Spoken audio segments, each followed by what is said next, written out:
The dusty parking lot of the Rusty Anchor bar shimmered under the midday sun, a haze of heat rising from the cracked asphalt. A scrawny boy no older than 12 stood at the edge of the lot, clutching a small velvet box in his trembling hands. His clothes were threadbare, his sneakers worn to the soles, and his eyes carried a weight no child should bear. This was Tommy, and today he was about to do something unthinkable: sell his mother's wedding ring, the last piece of her he had left. If you're watching this, grab a tissue, because this story will pull at your heartstrings. Stick around to see how a group of rough-around-the-edges bikers changed a boy's life forever, and don't forget to hit that like button and subscribe for more stories that remind us of the power of human kindness. Tommy's world had crumbled 6 months ago when his mother, Sarah, lost her battle with cancer. She was his everything, his protector, his teacher, his home. After her death, Tommy was sent to live with his uncle, a man more interested in whiskey than raising a kid. The bills piled up, the fridge stayed empty, and Tommy's uncle barely noticed the boy's existence.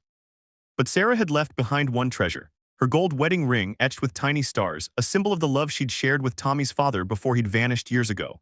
Tommy had promised his mother he'd keep it safe, but now, with hunger gnawing at his stomach and eviction notices taped to the door, he had no choice.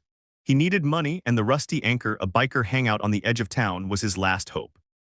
The bar's gravel lot was packed with gleaming motorcycles, their chrome reflecting the sun like mirrors. Tommy's heart pounded as he approached a group of bikers lounging near their bikes, their leather vests patched with skulls and flames. These weren't the kind of people you messed with: tattooed, bearded, and loud. They looked like they could crush him with a glance, but Tommy was desperate. He cleared his throat, his voice barely a whisper. "Excuse me, I've got something to sell." The bikers turned, their eyes narrowing at the skinny kid interrupting their conversation. The leader, a grizzled man named Bear with a scar across his cheek, raised an eyebrow. "Kid, you lost. This ain't a pawn shop," he growled, but his tone softened when he saw Tommy's trembling hands. Tommy opened the velvet box, revealing the delicate gold ring. "It was my mom's," he said, his voice cracking. She passed away. I need money for food. I'll sell it for whatever you can give me." The bikers exchanged glances, their tough exteriors faltering. Bear crouched down to Tommy's level, his eyes locking onto the boy's. "Your mom's ring, huh? That's a big thing to let go of, kid. You sure about this?" Tommy nodded, tears welling up. He didn't want to sell it, but what else could he do? The bikers didn't know it yet, but Tommy's story was about to unravel their hardened hearts in ways none of them expected. Bear took the ring, holding it up to the light.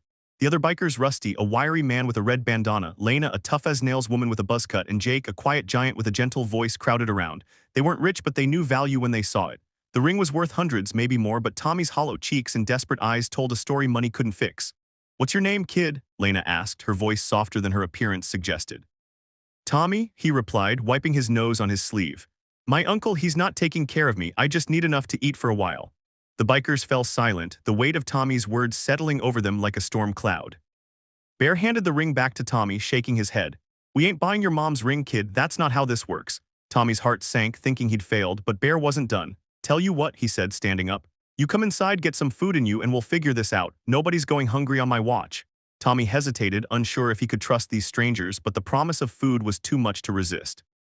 He followed them into the Rusty Anchor, where the smell of fried chicken and beer filled the air. The bartender, a burly man named Gus, raised an eyebrow but didn't question Bear as he ordered a plate of food for the boy.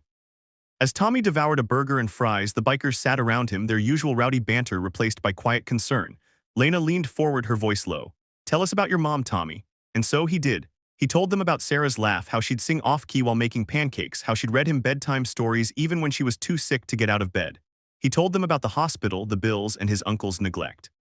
By the time he finished, Lena was wiping tears from her eyes, and even Bear, the toughest of them all, looked shaken. "Kid," Bear said, his voice gruff, "you shouldn't be carrying this alone." The bikers didn't just listen, they acted.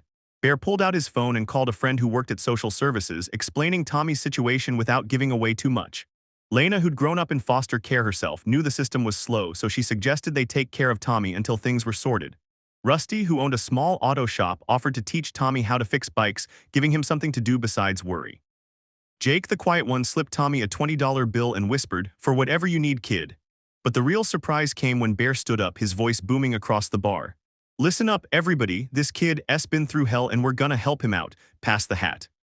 The other patrons, bikers, truckers, and locals didn't hesitate. They tossed in crumpled bills, coins, whatever they had. By the time the hat came back to Bear, it was overflowing with cash. Tommy's eyes widened as Bear handed it to him. "This ain't for your mom's ring," Bear said. "This is for you. Keep that ring, Tommy. It's your mom's love and you don't sell love." Tommy clutched the ring to his chest, tears streaming down his face.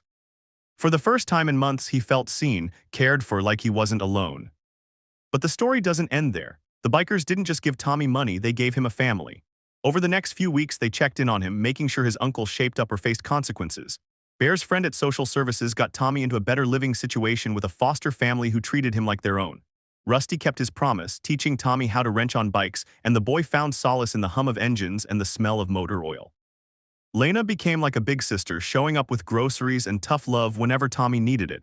And Jake, he was always there, quiet but steady, a gentle giant who made Tommy feel safe.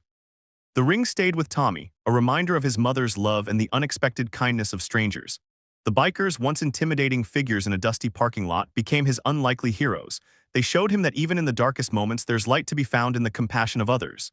And the Rusty Anchor, it became a place Tommy could always return to, a haven where he wasn't just a poor boy with nothing left but a kid with a future.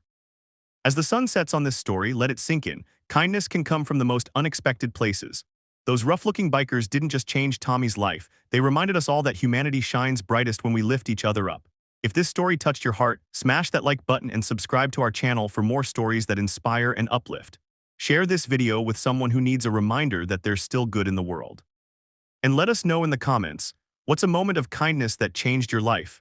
Until next time, keep spreading love because you never know whose life you might transform.